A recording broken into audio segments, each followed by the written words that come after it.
Hey, what is up, mortals? It is Cyber City Alex 808 here, and before we get into today's video, there is something I'd like to say. I'd like to let you all know that we have a merch store. Some of the items in it are only available for a limited amount of time, so if you're interested, go into the description and check it out. Each purchase helps us make more content. Secondly, if this video hits 500 likes by the end of the week, we will continue this What If.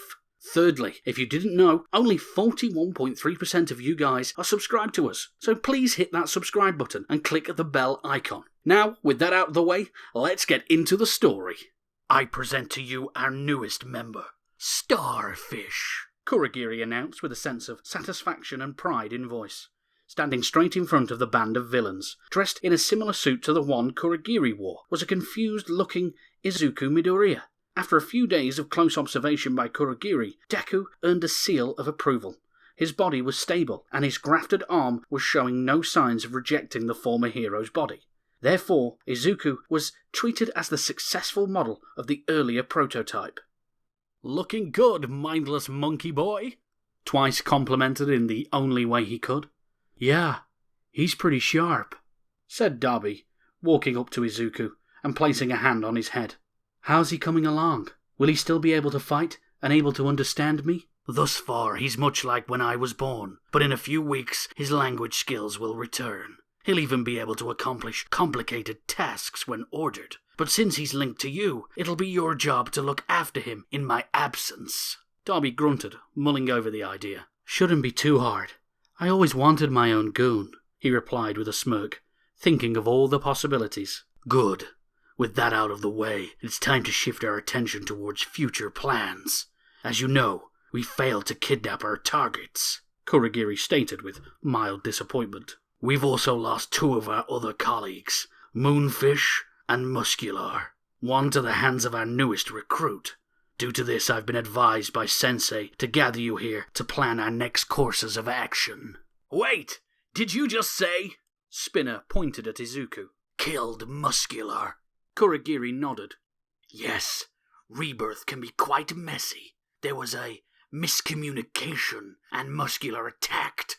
Our dear recruit fell back on his instincts and took care of himself. He can't be blamed for that," Kurogiri replied, bringing a low tug to Spinner's lips.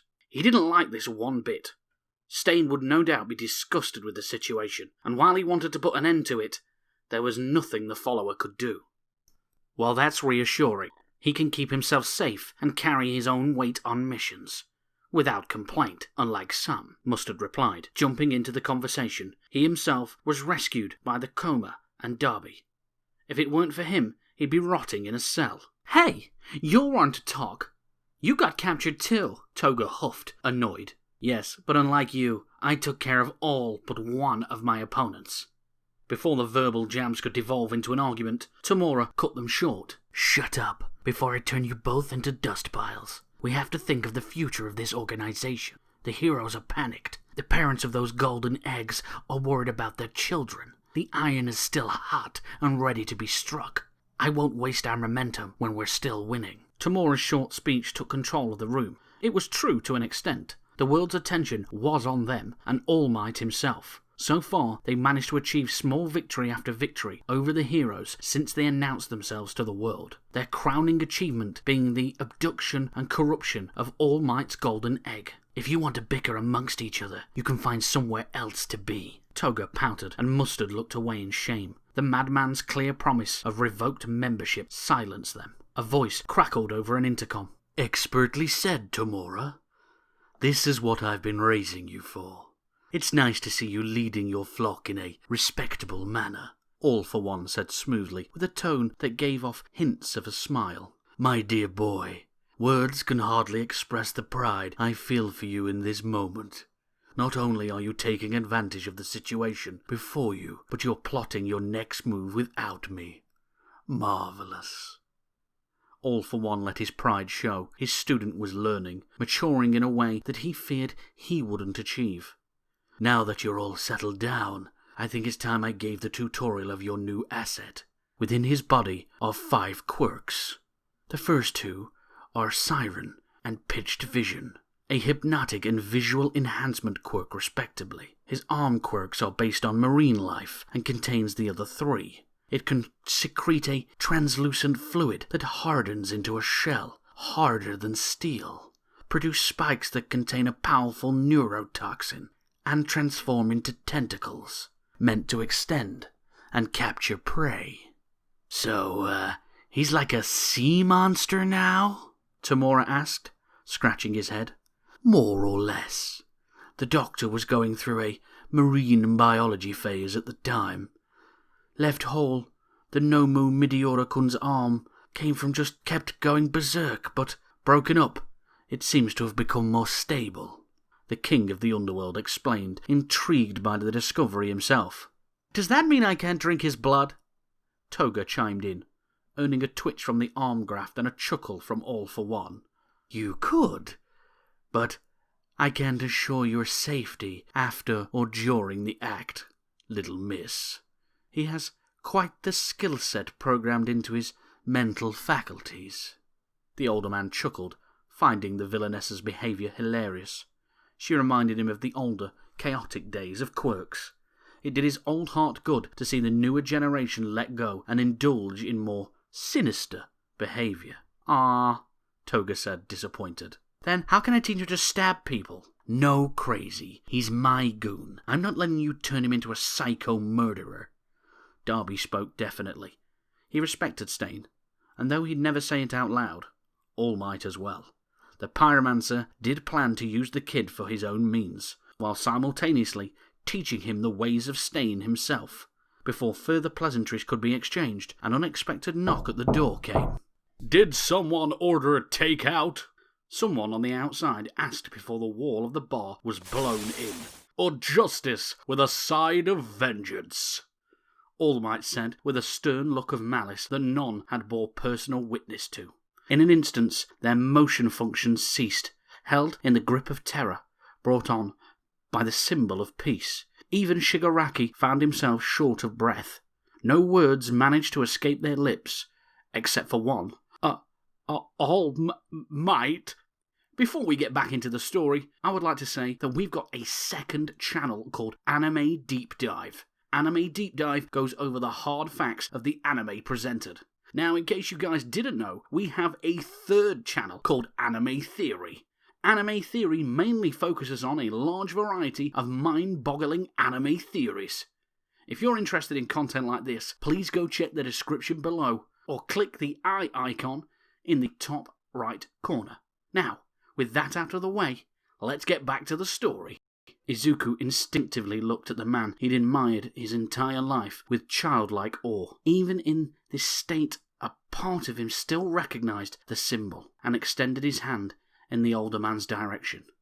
This act would prove to be to the villain's advantage, as it gave All Might just a moment's pause. Young Midoriya, my boy. From the voice alone, it was clear that his heart was breaking. All Might had spent countless days and nights searching for his former apprentice, turning over every possible lead just to have this moment. All Might moved faster than anyone in the area could anticipate, and took hold of the teen in a bear hug. I've got you now. No one else will hurt you while I'm here, he declared, tugging at the heartstrings of the villains themselves. Even as they were captured by Kamui Woods, they were locked in a state of empathy and fear. Izuku leaned into the embrace, following his instincts, and the grafted arm became slack, knowing there was no threat to itself. For what you villains have done, you will pay dearly for your crimes. I promise this on my life. All Might swore as his personal retrieval team walked into the room, still clutching onto Izuku. All Might continued on. You've gone too far.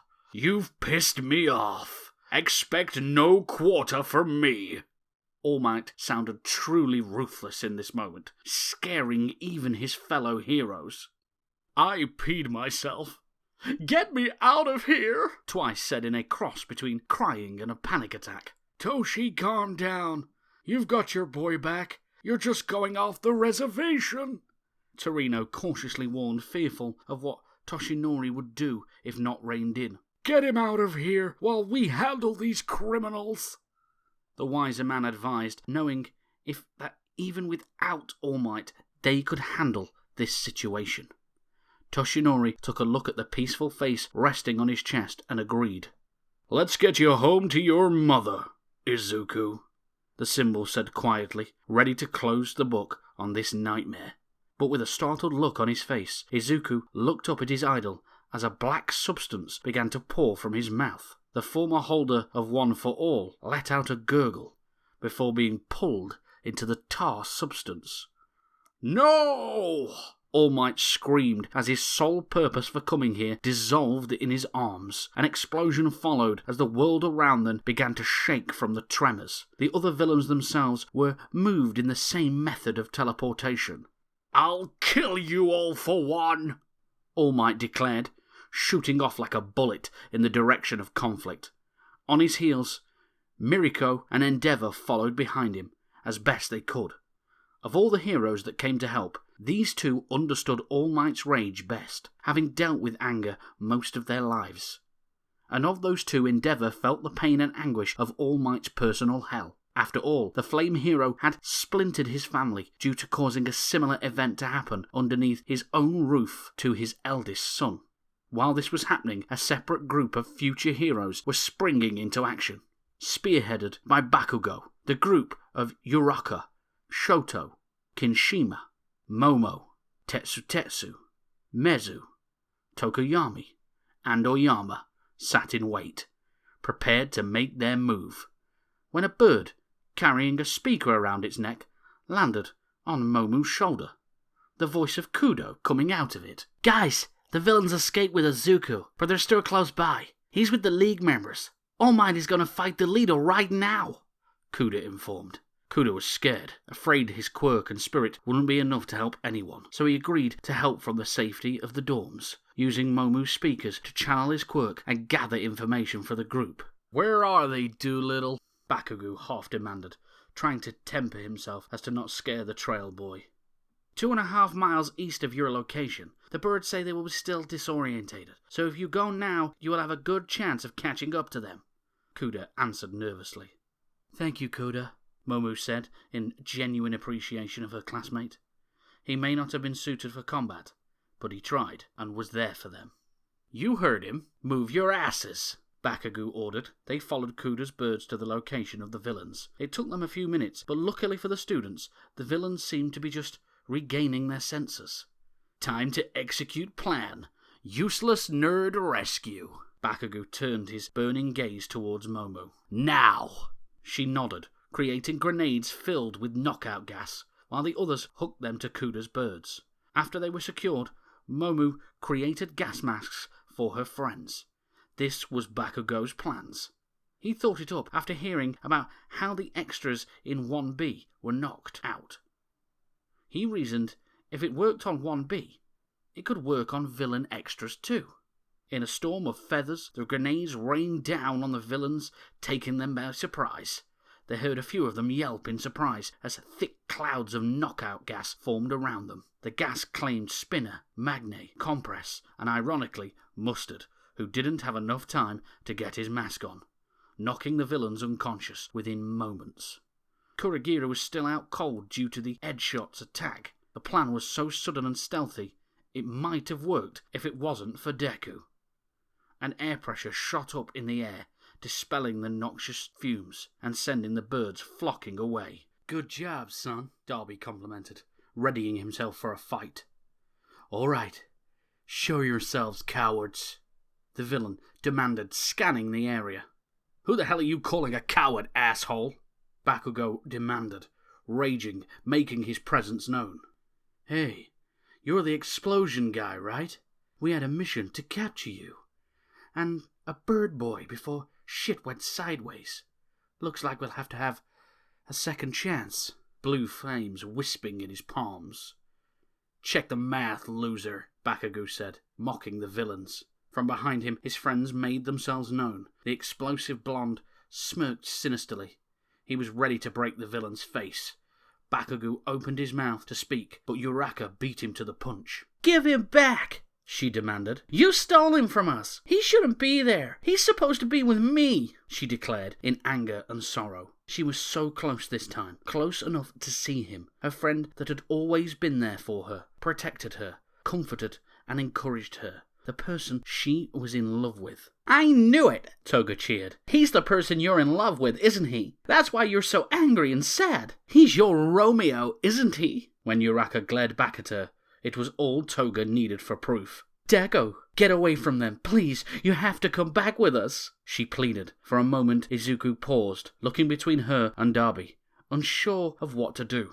Unfortunately, before a decision could be made, a new arrival appeared, all for one, using his form of teleportation. It seems the programming wasn't as thorough as I hoped. A shame, really. But we have Stain to thank for that. The god of the underworld turned his attention to his followers. Time for you all to go. I'll clean up this mess.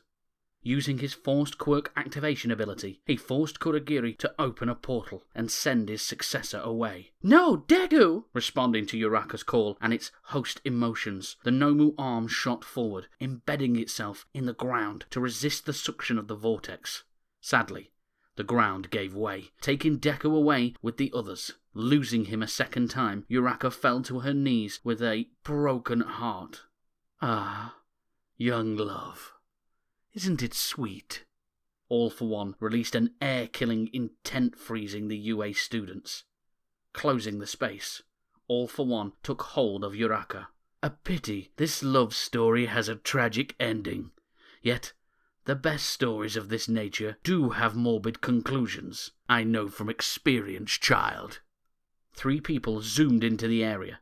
Leader attempted to kick the villain's head off, but was caught by the Dark Lord's free hand, a trickle of blood making its way down his palm. When the veteran villain found the cause, he realized that a blade was crudely attached to the rookie's shin. Stain came falling from the sky with his tongue extended. All it took was a lick of a single drop to paralyze the ancient criminal. Behind the killer, a girl with pink hair styled into 2 ponytails landed with a hop. I got you, you son of a bitch! He raised his blade, marking the villain with shallow cuts to ensure there was a surplus of blood to keep the man down. I'm gonna make you pay, you miserable bastard! All for One smiled from behind his mask. A thunderous impact landed, knocking Stain and the students away. Kicking up dust, All Might had arrived. Seems I can't catch a break. Boom! The impact of All Might's mighty fist broke All for One's mask and nearly killed the man. What did you do with him? All Might asked in a monotone voice.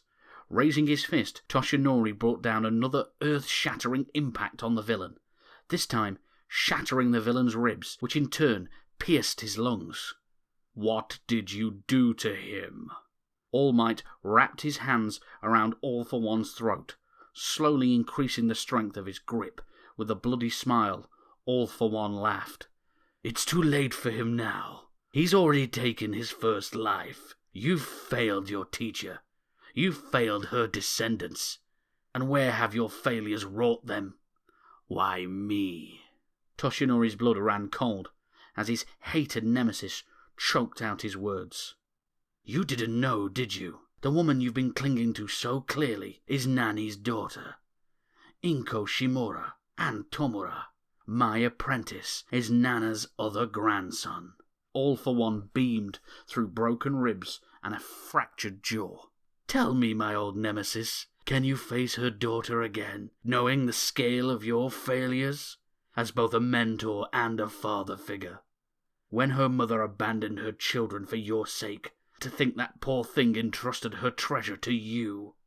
It took the combined strength of Miriko, Endeavor, and Torino to pry All Might off the defeated villain's throat. Torino himself, having heard All for One's every word to his student, was at a loss. He too wanted nothing more than for Toshi to pop the villain's head clean off. But the world was watching.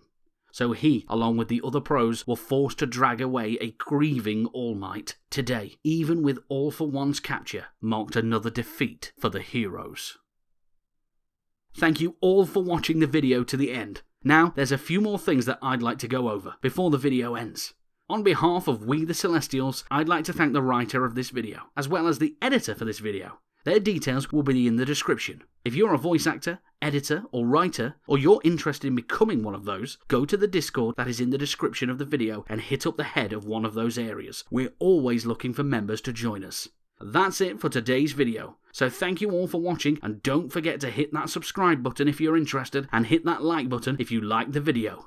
Until next time, peace out mortals, and have an amazing day.